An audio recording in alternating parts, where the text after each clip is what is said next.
السلام علیکم ورحمۃ اللہ وبرکاتہ۔ معزز خواتین و حضرات، 1 ستمبر 2023 16 صفر 1445 ہجری کو مسجد نبوی شریف میں فضیلت الشیخ ڈاکٹر عبدالمحسن القاسم حفظہ اللہ نے خوابوں کی تعبیر کے بارے میں خطبہ جمعہ ارشاد فرمایا۔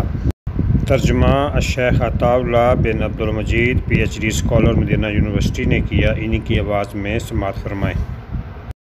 بے شک تمام تعریفیں اللہ تعالیٰ کے لیے ہیں، ہم اس کی حمد بجا ڈالتے ہیں، اسی سے مدد مانگتے ہیں اور اسی سے بخشش طلب کرتے ہیں۔ ہم اپنے نفس کی برائی اور برے اعمال سے اللہ تعالیٰ کی پناہ چاہتے ہیں۔ جس شخص کو اللہ تعالیٰ ہدایت دے اسے کوئی گمراہ نہیں کر سکتا، اور جسے وہ گمراہ کر دے اسے کوئی ہدایت نہیں دے سکتا۔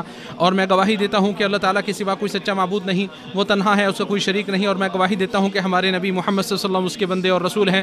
بہت زیادہ درود و سلام نازل ہوں آپ پر، آپ کے آل پر اور صحابہ کرام پر۔ حمد و صلات کے بعد اللہ کے بندو، اللہ سے ڈرو جس طرح اس سے ڈرنے کا حق ہے، اور خلوت و سرگوشی ہر حال میں اس کی نگرانی کا احساس اپنے دل میں قائم رکھو۔ اے مسلمانوں، اللہ تعالیٰ نے اپنے بندوں کو ظاہری و باطنی کئی قسم کی نعمتوں سے نواز رکھا ہے۔ ان میں سے ظاہری نعمتیں آنکھوں سے دیکھی جا سکتی ہیں، جن میں مثلا مال و متاع اور اطاعت الہیہ کی توفیق وغیرہ شامل ہیں، اور باطنی نعمتیں وہ ہیں جو انسان اپنے نفس کے اندر محسوس کرتا ہے، جن میں ذات الہی کے بارے علم اور انسان سے جو آفتیں اور مصیبتیں اللہ تعالیٰ دور کر دیتا ہے وغیرہ، سب اس میں شامل ہیں۔ اور اللہ سبحانہ و تعالیٰ نے اپنی حکمت سے علم غیب کو مخلوق سے اوجر رکھا ہے، جس کا علم اس نے صرف اپنے پیغمبروں کو عطا کر رکھا ہے۔ بصورت دیگر اس علم غیب کی معرفت کا کوئی اور راستہ نہیں ہے۔ ارشاد باری تعالیٰ ہے، وہ غیب کو جاننے والا ہے، پس اپنے غیب پر کسی کو مطلع نہیں کرتا سوائے اس کے جسے وہ بطور رسول چن لیتا ہے تو اس کے آگے پیچھے پہرا لگا دیتا ہے۔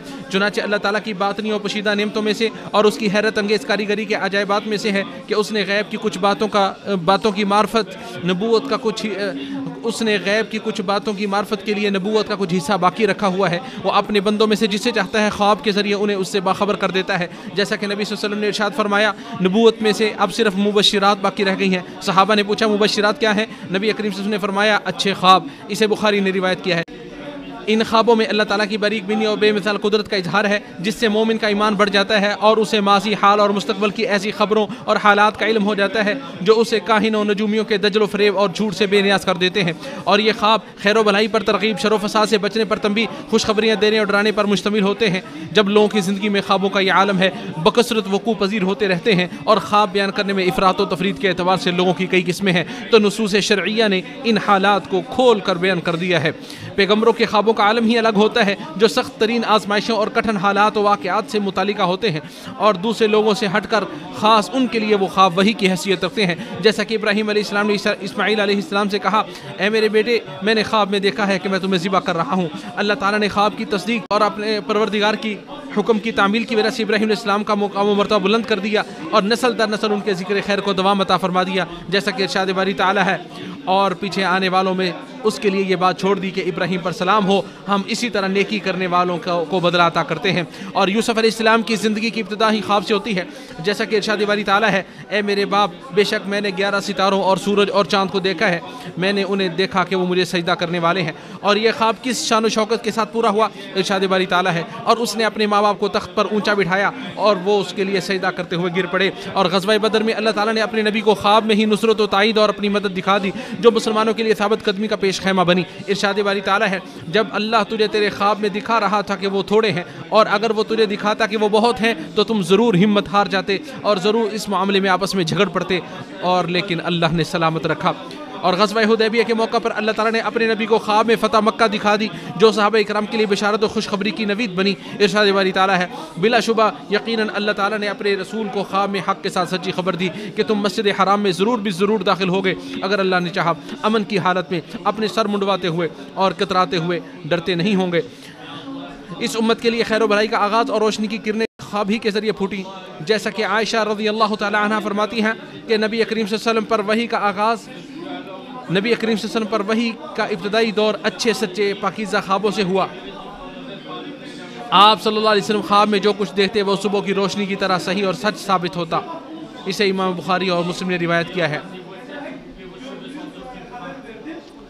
آپ صلی اللہ علیہ وسلم خوابوں کو خاصی اہمیت دیتے اور ان کی تعبیر کیا کرتے۔ جب آپ صلی اللہ علیہ وسلم صبح کی نماز سے فارغ ہوتے تو صحابہ کرام کی جانب متوجہ ہو کر یہ سوال کرتے کہ گزشتہ رات تم میں سے کسی نے خواب دیکھا ہے؟ اسے امام بخاری اور مسلم نے روایت کیا ہے۔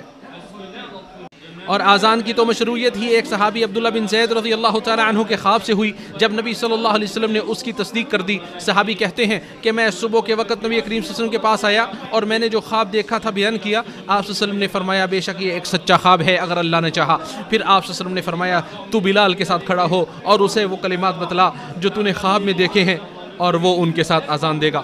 اسے امام احمد نے روایت کیا ہے۔ اور ایک مومن خواب دیکھ کر خوش تو ہوتا ہے لیکن یہ خواب اسے دھوکے میں مبتلا نہیں کر سکتا اور یہ نبوت کا حصہ ہوتا ہے، جیسا کہ نبی صلی اللہ علیہ وسلم نے ارشاد فرمایا مومن کا خواب نبوت کا 46واں حصہ ہوتا ہے۔ اسے بخاری اور مسلم نے روایت کیا ہے۔ ابن عبد البر رحمہ اللہ فرماتے ہیں صحابہ و تابعین میں سے ہدایت والے ائمہ کرام اور بعد میں آنے والے مسلمانوں کے اہل سنہ والجماعت میں سے تمام علماء کا اس خواب پر ایمان لانے کے حوالے سے اجماع ہے۔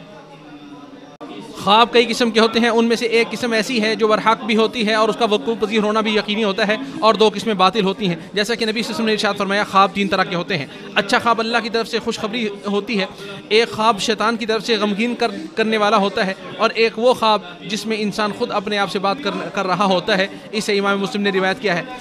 امام احمد رحمہ اللہ فرماتے ہیں اللہ تعالیٰ کی طرف سے برحق خواب تب ہوتا ہے جب صاحب خواب پراگندہ خیالات نہ دیکھے، بالکل ٹھیک ٹھیک کسی عالم کو بیان کرے اور وہ عالم اس کی بالکل صحیح تعبیر کرے اور اس میں کسی تحریف سے کام نہ لے۔ اللہ تعالیٰ نے ہمارے نبی کو محفوظ رکھا ہے، شیطان آپ کی صورت اختیار نہیں کر سکتا، چنانچہ جس نے نبی صلی اللہ علیہ وسلم کو خواب میں دیکھا تو گویا اس نے حقیقت میں آپ صلی اللہ علیہ وسلم کی زیارت کی، جیسا کہ آپ صلی اللہ علیہ وسلم نے ارشاد فرمایا جس نے مجھے خواب میں دیکھا اس نے سچا خواب دیکھا کیونکہ شیطان میری صورت اختیار نہیں کر سکتا۔ اسے بخاری و مسلم نے روایت کیا ہے۔ تو جسے خواب میں نبی صلی اللہ علیہ وسلم کی زیارت ہو جائے اس کا مطلب یہ نہیں کہ وہ دوسروں سے بہتر ہو گیا ہے، اور جس نے آپ صلی اللہ علیہ وسلم کو کسی ایسی صورت میں دیکھا جو سنت و سیرت سے ثابت نہ ہو، یا وہ دیکھے کہ کسی باطل و منکر چیز کا حکم دیا جا رہا ہے، تو یہ پراگندہ خیالات کے قبیل سے ہوگا جو اچھے خواب کے مشابہ ضرور ہے لیکن سچا نہیں ہے۔ اور سچا خواب نبوت کا ایک حصہ ہوتا ہے اور نبوت کا دار و مدار وہی پر ہوتا ہے۔ خواب بیان کرنے میں جھوٹ سے کام لینے والا در حقیقت اللہ تعالیٰ پر جھوٹ باندھ رہا ہوتا ہے کہ اسی نے اسے ایسا دکھایا ہے، حالانکہ اس نے وہ کچھ نہیں دیکھا ہوتا جو وہ بیان کر رہا ہوتا ہے، جیسا کہ نبی صلی اللہ علیہ وسلم نے ارشاد فرمایا سب سے بدترین جھوٹ یہ ہے کہ انسان خواب میں ایسی چیز دیکھنے کا دعویٰ کرے جو اس کی آنکھوں نے دیکھی ہی نہ ہو۔ اسے بخاری نے روایت کیا ہے۔ اسے بروز قیامت سخت عذاب دینے کے لیے ایسے کام کا حکم دیا جائے گا جس کی وہ قدرت نہ رکھتا ہوگا، جیسا کہ نبی صلی اللہ علیہ وسلم نے ارشاد فرمایا جو کے 2 دانوں کو جوڑنے کا حکم دیا جائے گا اور وہ ایسا ہرگز نہیں کر سکے گا۔ اسے بخاری نے روایت کیا ہے۔ اکثر و بیشتر سچے خواب نیک لوگ ہی دیکھتے ہیں اور بسا اوقات دوسرے لوگ بھی دیکھ سکتے ہیں، جیسے چنانچہ یوسف علیہ السلام نے جیل کے اپنے دونوں ساتھیوں کے خواب کی تعبیر بتائی جو سچ ثابت ہوئی، اور کافر بادشاہ کے خواب 7 گائیوں والے کی تعبیر بتائی وہ بھی سچ ثابت ہوئی۔ امام بخاری اپنی صحیح میں فرماتے ہیں قیدیوں، فسادیوں اور مشرکوں کا بیان، اور ابن حزم رحمہ اللہ فرماتے ہیں کبھی کافر کا خواب بھی سچ ثابت ہو سکتا ہے لیکن وہ نبوت کے حصوں میں سے نہیں ہوگا اور نہ ہی مبشرات میں سے ہوگا، مگر اس میں اس کے لیے اور دوسروں کے لیے نصیحت و عبرت اور تنبیہ ضرور ہوتی ہے۔ دن کا خواب بھی رات کے خواب کی برحق ہوتا ہے، جیسا کہ نبی صلی اللہ علیہ وسلم ام حرام بنت ملحان رضی اللہ عنہا کے پاس تشریف لے گئے اور دن کے وقت وہاں قیلولہ کیا تو ایک خواب دیکھا جو اسے سنایا۔ اسے امام بخاری و مسلم نے روایت کیا۔ جو شخص کوئی پسندیدہ خواب دیکھے تو اسے چاہیے اس پر اللہ تعالیٰ کا شکر ادا کرے اور خوشی محسوس کرے، اپنے کسی عزیز اور پیارے کو سنائے، یہ اس کے لیے مستحب ہے، مگر کسی کینہ پرور، حاسد اور چال باز کو اپنا خواب نہ سنائے، جیسا کہ یعقوب علیہ السلام نے کہا تھا اے میرے چھوٹے بیٹے اپنا خواب اپنے بھائیوں سے بیان نہ کرنا ورنہ وہ تیرے لیے کوئی بری تدبیر کر دیں گے۔ اس کی تعبیر کسی مستند عالم سے پوچھے اور وہ اس وقت ہی وقوع پذیر ہوگا جب وہ خواب کی حقیقی تعبیر تک رسائی حاصل کر سکے گا، جیسا کہ نبی صلی اللہ علیہ وسلم نے ابو بکر رضی اللہ تعالی عنہ سے فرمایا جب انہوں نے خواب کی تعبیر بیان کی، فرمایا آپ نے کچھ تعبیر صحیح کی ہے اور کچھ غلط۔ اسے بخاری اور مسلم نے روایت کیا ہے۔ اور جو شخص ناپسندیدہ خواب دیکھے تو اس کے لیے مسنون یہ ہے کہ وہ اس کی شر اور شیطان کی شر سے اللہ تعالیٰ کی پناہ طلب کرے، اپنے بائیں کندھے کی جانب 3 بار تھوکے، اپنی کروٹ کو تبدیل کر لے، اپنا خواب کسی کو بیان نہ کرے اور اٹھ کر نفل نماز ادا کرے۔ نووی رحمہ اللہ فرماتے ہیں اگر ان میں سے بعض چیزوں پر ابھی عمل ہو جائے تو اللہ کے فضل سے اس خواب کے نقصانات سے بچنے کے لیے کافی ہیں، جیسا کہ احادیث میں اس کی صراحت موجود ہے۔ خوابوں کی تعبیر کا علم انبیاء اکرام اور مومنوں کے پاس ہوتا ہے، یہ ایک نادر اور ناپید علم ہے جس میں وحبی اور عطائی صلاحیت کے علاوہ تجربہ و مہارت بھی ضروری ہے، اور یہ ایک نعمت الہی ہے اللہ تعالیٰ اس کے ذریعے جس پر چاہتا ہے احسان کرتا ہے، جیسا کہ اللہ تعالیٰ نے یوسف علیہ السلام کی بابت خبر دیتے ہوئے فرمایا، اور تاکہ ہم انہیں خوابوں کی تعبیر کا علم دیں۔ خوابوں کی تعبیر بتانا ایک فتویٰ ہے جو کسی کے لیے جائز نہیں ہے کہ بغیر علم کے اس میں دخل اندازی کرے، جیسا کہ یوسف علیہ السلام نے جیل میں کے دونوں نوجوانوں سے فرمایا اس کام کا فیصلہ کر دیا گیا ہے جس کے بارے میں تم پوچھ رہے ہو۔ بادشاہ نے کہا اے سرداروں مجھے میرے خواب کے بارے میں بتاؤ۔ ایک نوجوان نے یوسف علیہ السلام سے کہا ہمیں 7 موٹی گائیوں کی تعبیر بتائیے۔ خواب کی تعبیر قیاس، تشبیہ و تمثیل اور عقلی چیزوں کو حصی شمار کرنے کے اعتبار سے ہوتی ہے۔ ابن قیم رحمہ اللہ فرماتے ہیں قرآن کی تمام مثالیں علم تعبیر کے اصول و قواعد پر مشتمل ہیں جنہیں وہی جان سکتا ہے جو بطریق احسن ان سے استدلال کر سکتا ہو۔ اسی طرح قرآن کا فہم رکھنے والا شخص بھی اس کے ذریعے بہت اچھی تعبیر کر سکتا ہے، اور علم تعبیر کے صحیح اصول و ضوابط قرآن کے طاقچے سے ہی اخذ کیے گئے ہیں۔ جو شخص خوابوں کی تعبیر کا ذوق و شوق رکھتا ہو تو اسے چاہیے کہ وہ اس فن کے ماہر اہل علم کا انتخاب کرے۔ خوابوں کی تعبیر میں کودنے والا ہر شخص اچھی تعبیر نہیں کر سکتا، اور نہ ہی تعبیروں والی کتابوں پر اکتفا کرنے والا شخص ہی معبر ہو سکتا ہے، بلکہ مختلف لوگوں، جگہوں اور اوقات کے اعتبار سے خوابوں کی تعبیر بھی مختلف ہوتی ہے۔ بس اوقات ایک ہی خواب 2 شخصوں کو آتا ہے اور ہر شخص کے اعتبار سے اس کی تعبیر بھی مختلف ہوتی ہے۔ امام مالک رحمہ اللہ سے پوچھا گیا کیا ہر شخص خوابوں کی تعبیر کر سکتا ہے؟ تو انہوں نے کہا کیا نبوت کوئی کھیل تماشا ہے؟ جس شخص کو اللہ تعالیٰ اچھی تعبیر کرنے کا علم عطا فرما دے تو اسے چاہیے وہ تقوی الہی کو لازم پکڑے، ریاکاری اور شہرت کی ہوس سے دور رہے، اپنے پروردگار سے درستی اور استعانت و مدد مانگتا رہے، اور خود پسندی سے بچے، کیونکہ اس کے ذریعے نعمتیں چھن جاتی ہیں، اور اس نعمت پر اللہ تعالیٰ کی حمد و ثنا بھی بیان کرے۔ جیسا کہ یوسف علیہ السلام نے نعمت الہی پر شکر ادا کرتے ہوئے کہا اے میرے رب تو نے مجھے باشہادت عطا کی اور خوابوں کی تعبیر کا علم دیا۔ مفتی، معبر اور ڈاکٹر لوگوں کے خفیہ رازوں اور بھیدوں سے واقف ہوتے ہیں، ان کے علاوہ دیگر لوگوں کو جن کا علم نہیں ہوتا تو انہیں چاہیے کہ ان میں سے جن اشیاء کو افشاں کرنا مناسب نہ ہو تو ان کی پردہ دری نہ کرے۔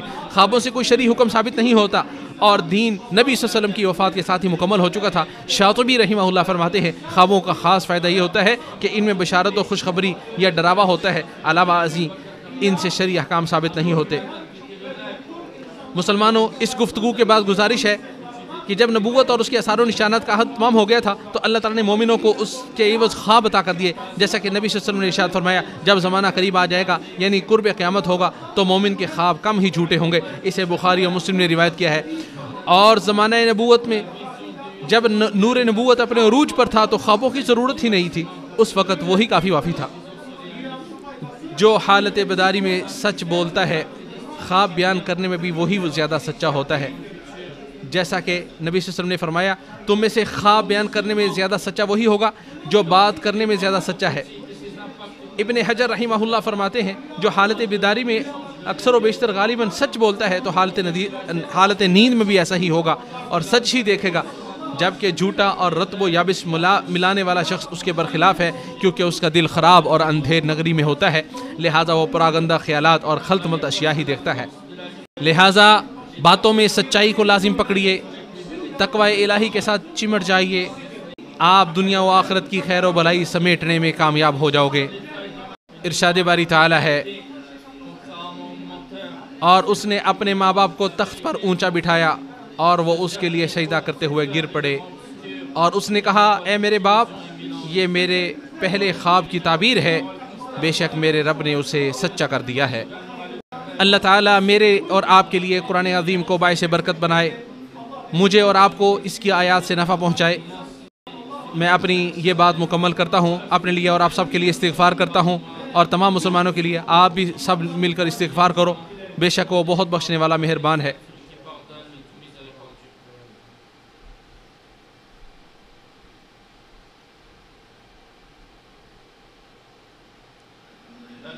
تمام تعریفیں اللہ تعالیٰ کے لیے ہیں، اس کے احسانات پر، اور ہر طرح کا شکر ہے اس کی توفیق اور انعامات پر۔ میں اللہ تعالیٰ کی عظمت شان کا اعتراف کرتے ہوئے گواہی دیتا ہوں کہ اس کے سوا کوئی معبود برحق نہیں، وہ تنہا ہے، اس کا کوئی شریک نہیں، اور میں گواہی دیتا ہوں کہ محمد صلی اللہ علیہ وسلم اس کے بندے اور رسول ہیں۔ بے شمار درود و سلام نازل ہوں آپ پر، آپ کی آل اور صحابہ کرام پر۔ مسلمانوں، سچا خواب بہر صورت واقع ہو کر رہتا ہے، خواہ اس کی تعبیر کی جائے یا نہ کی جائے۔ جیسا کہ یعقوب علیہ السلام نے یوسف علیہ السلام سے کہا اپنا خواب مت بیان کیجئے، اس کے باوجود وہ پورا بھی ہو گیا۔ رہی بات اس کے پورا ہونے کے وقت کی تو کبھی وہ بر وقت پورا ہو جاتا ہے اور کبھی وہ تھوڑا یا زیادہ لیٹ بھی ہو سکتا ہے۔ عبداللہ بن شداد رحمہ اللہ فرماتے ہیں یوسف علیہ السلام کا خواب 40 سال کے بعد پورا ہوا، اور یہ خواب پورا ہونے کی آخری حد ہے۔ ایک مسلمان کا یہ عقیدہ ہونا چاہیے کہ جو اللہ تعالیٰ نے اس کے لیے فیصلہ کر دیا ہے، خواہ وہ جلدی ہے یا لیٹ، تو اسی میں ہی اس کے لیے بہتری ہے۔ پھر یہ جان لیجئے کہ اللہ تعالیٰ نے آپ سب کو اپنے نبی صلی اللہ علیہ وسلم پر درود و سلام بھیجنے کا حکم دیا ہے، چنانچہ قرآن کریم میں ارشاد باری تعالیٰ ہے، اللہ تعالیٰ اور اس کے فرشتے نبی صلی اللہ علیہ وسلم پر درود بھیجتے ہیں، اے ایمان والو تم بھی ان پر درود بھیجو اور خوب سلام بھی بھیجتا رہا کرو۔ اے اللہ ہمارے نبی محمد صلی اللہ علیہ وسلم پر درود و سلام اور برکتیں نازل فرما۔ اے اللہ خلفائے راشدین ابو بکر و عمر عثمان و علی رضی اللہ عنہم سے راضی ہو جا، جنہوں نے حق و انصاف کے ساتھ فیصلے کیے، بلکہ تمام صحابہ اکرام سے راضی ہو جا، اور اپنے جود و کرم کی بارش کرتے ہوئے ان کے ساتھ ساتھ ہم سے بھی راضی ہو جا۔ اے سب سے زیادہ عزت و افزائی کرنے والے، اے اللہ اسلام اور مسلمانوں کو عزت و غلبہ عطا فرما، شرک اور مشرکوں کو ذلیل فرما، دشمنان دین کو تہس نہس کر دے۔ اے اللہ اس ملک اور تمام اسلامی ممالک کو امن و امان اور خوشحالی کا گہوارہ بنا دے۔ اے اللہ ہمارے امام اور ان کے ولی عہد کو اپنے پسندیدہ امور کی توفیق عطا فرما، نیکی و تقوی کے کاموں پر لگا دے اور ان کے ذریعے اسلام اور مسلمانوں کو فائدہ پہنچا۔ اے سارے جہانوں کے پالنہار، تو مسلمانوں کے تمام حکمرانوں کو قرآن پر عمل کرنے اور تیری شریعت کو لاگو کرنے کی توفیق عطا فرما۔ ارشاد باری تعالیٰ ہے، اے ہمارے پروردگار ہمیں دنیا میں نیکی اور آخرت میں بھی بھلائی عطا فرما اور عذاب جہنم سے نجات عطا فرما۔ اے ہمارے پروردگار ہم نے بڑا نقصان کیا، اور اگر تو ہماری مغفرت نہ کرے گا اور ہم پر رحم نہ کرے گا تو واقعی ہم نقصان پانے والوں میں سے ہو جائیں گے۔ اللہ کے بندو، اللہ تعالیٰ عدل کا، بھلائی کا اور قرابت داروں کو مالی تعاون دینے کا حکم دیتا ہے، اور بے حیائی کے کاموں، ناشائستہ حرکتوں اور ظلم و زیادتی سے روکتا ہے۔ وہ خود تمہیں نصیحت کر رہا ہے کہ تم نصیحت حاصل کرو۔ وہ اللہ جو عظمت و جلال والا ہے، اسے یاد کرو، وہ تمہیں یاد کرے گا، اور اس کی نعمتوں پر اس کا شکر ادا کرو، وہ تمہیں اور زیادہ عطا کرے گا۔ بے شک اللہ کا ذکر بہت بڑی چیز ہے، جو کچھ تم کر رہے ہو اللہ تعالیٰ اس سے باخبر ہے۔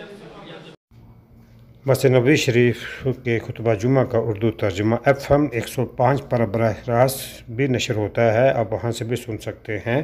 اسے ویڈیو ترتیب دیکھ کر پر YouTube چینل برکات الحرمین پر اپلوڈ کیا گیا ہے۔